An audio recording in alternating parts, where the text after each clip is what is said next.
Lord, whatever questions you guys have, glad to answer.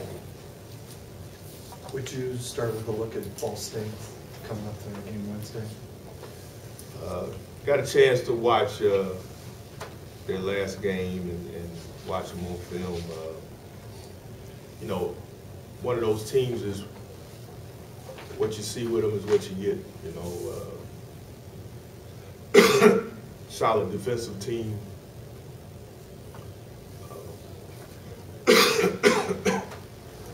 Mainly a man-to-man team and principal team. And offensively, you know that their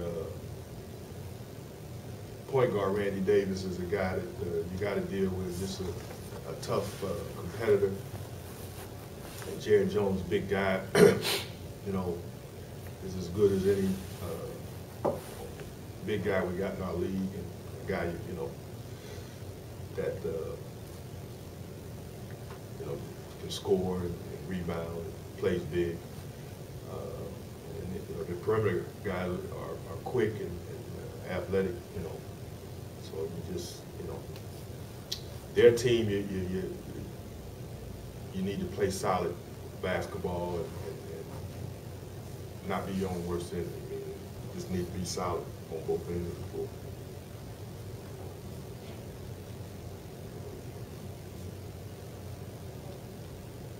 For your team, coach, is there anything in particular that you have seen that has kind of led to these last two wins, especially the ease of the wins? I mean, is there, I mean, it's easy to say you're playing better. What are you seeing as the what, in what ways? Well, I think it starts on the defensive end. You know, if you look at our statistics defensively, I always look at field goal percentage defense, and over the last 4 games, it's been we hold teams under 40% field goal percentage shooting and under 30%, you know, the low to mid 20s from 3. Other than the Central game, our rebounding has been pretty solid. And then on the offensive end, we've helped ourselves, you know, we've been efficient. You know, shooting at a pretty high percentage, field goal percentage offense, and also trying to cut down and limit our turnovers. You know, not to have empty or wasted possessions. I think that's big. You got to play to your strengths and try to get good shots every time down. And then you know, our practices to me have picked up, and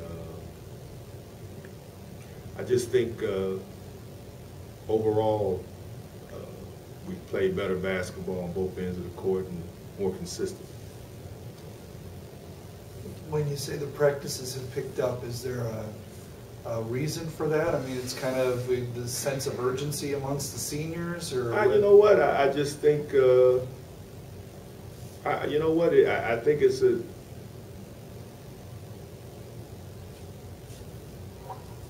I mean, it's something that we've talked about it with our team as a staff, and it's something that we, you know, I haven't, I just thought it was an area we could get better, and we have. I think it's definitely the effort of our team, you know, of our guys, and I think on the defensive end, on the execution end, I think our younger guys their understanding is growing. I just think it's the team has, I don't know what the right word is, but a part of us growing is understanding the value of our practices, you know, you know, it may be something that, you know, the general person may take for granted, but I just think, you know, I'm an old school guy, and you know, this time of year you don't have to practice long, but you need to have competitive and efficient practices where guys, you know, they go hard, and upperclassmen set the tone. There's no question about it. I think I think they understand it even more now. And I think guys like D. Brown, Torian Oglesby, Scott, Jordan, I think they realize it. And I think it helps make you better.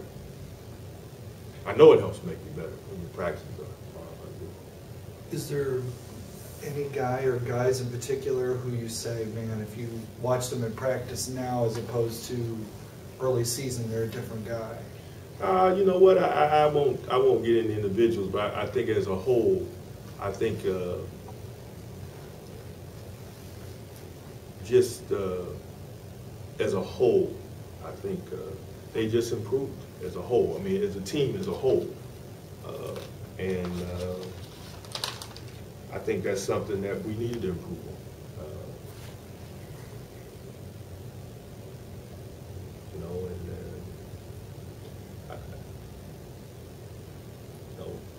We've had 60 practices, and we've had our preparation in August when we went to Canada. So, you gotta learn to balance everything. And when you get on that court for a couple of hours, you just gotta focus in, and you gotta compete, and you gotta treat it as much as a game situation as you can. And you can't get over.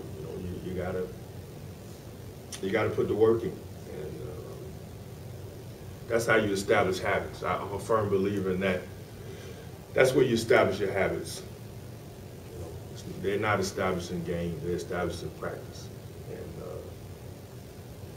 if you got great habits in practice, I believe your habits will be good in the game. So, that's Is there any correlation in increased level of good practices with the increase in good play at the defensive end?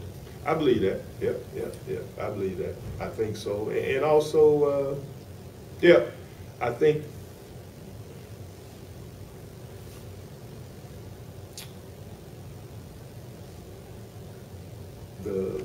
I don't know what the right word is. Maybe it's chemistry.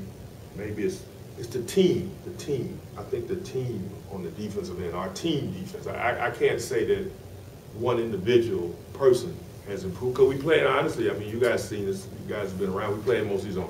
So, and that's, to me, it starts with the ball like anything else, dribble penetration and getting out the shooters. But I think a guy like Cam Black, in the middle, I think he's gotten better playing the middle, Torian Oglesby. I think our guards, just the rotations. And I just think as a team, our execution and our understanding has been better in our zone, our rotations. So one thing is, I think a lot of teams attack your zone differently, and you have to be able to tweak it and still keep your foundation solid. And that's been a challenge sometimes, I think that's the biggest challenge, is to be able to make little adjustments and still keep your foundation solid. And I think the experience that we have with the upperclassmen is paying off, but it has to be a team. You can't have a weak link. You can't have 4 guys on the same page and one guy not, So, and I think our guys see the fruit of their labors. They're playing good defense. Their field goal percentage defense is better.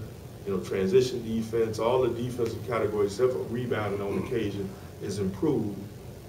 And we won. And it's coming out in the games too. We've been, we played some of our best basketball. So I think that's been a direct correlation, and they can see the correlation.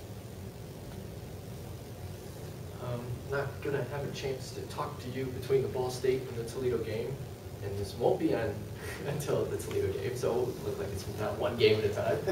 But it is obviously a rivalry, a lot of interest, you know, for the fans and all that.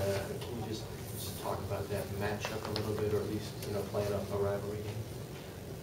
See, you trying to get me to go against what I believe. I don't even go there. I don't even go, and I like you, so I don't want to not give you what you need or what you want, but I don't go there. I mean, our focus is on the next game. It's the biggest game of the year, and that's Ball State. Toledo game, you know, is what it is, and you know. You know, the rivalry's been there, it'll always be there, and it's between, you know, for the fans and the students and the players. I mean, it's been around for a long time, so that makes the game more, you know, a little more interesting in terms of, you know, you can, a lot of times you can throw everything else out to a degree, but basketball, you know, the game will be played between the lines and be determined between the lines, and you got to look at it as such. You know, everybody in this league, we got 12 teams, and we all playing for a MAC championship. You know, some way trying to position ourselves, some way trying to have the best, you know, give ourselves the best chance to be successful. So that doesn't change from game to game. So you add a little extra spice because of this game, because you know, the proximity of the schools and the long time competitiveness, so that adds more spice to it. But at the end of the day, you know, we all striving for trying to do the best we can in our league and win the championship. So that you know, that's the foundational piece. Any update on Luke Krause? What's his status right now? He's seems talked to Chad Young and no pain. Still in the boot, still, you know, on crutches, but you know, Luke's getting treatment, and thank God, you know, the healing is going well, and he's progressing. You know,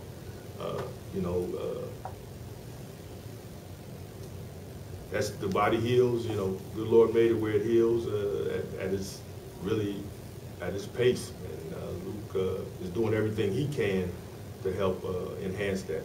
But you know, my thing is, when he comes back, I want him to be 100% and no condition, healthy, healed up, all that good stuff. Because I know dealing with the foot, you know, those are fragile bones. You want to make sure there's no re-injury and nothing like that. So, but Luke's a competitor, and I know it's hard for him. Yeah, he is. I know it's tough for him, but he's a good teammate, and you know, he's doing everything he can to get himself back on the court. You guys have a target date, or just whenever? No, I think we'll see. We'll know. You know, we all know when he's ready to come back. But right now, he just got to let his foot continue to heal, and he's still at the stage where he can't put any weight on it. So he's not putting weight, but he don't have any pain, no swelling. So that's a good thing. We good? Yep. All right. Thank you.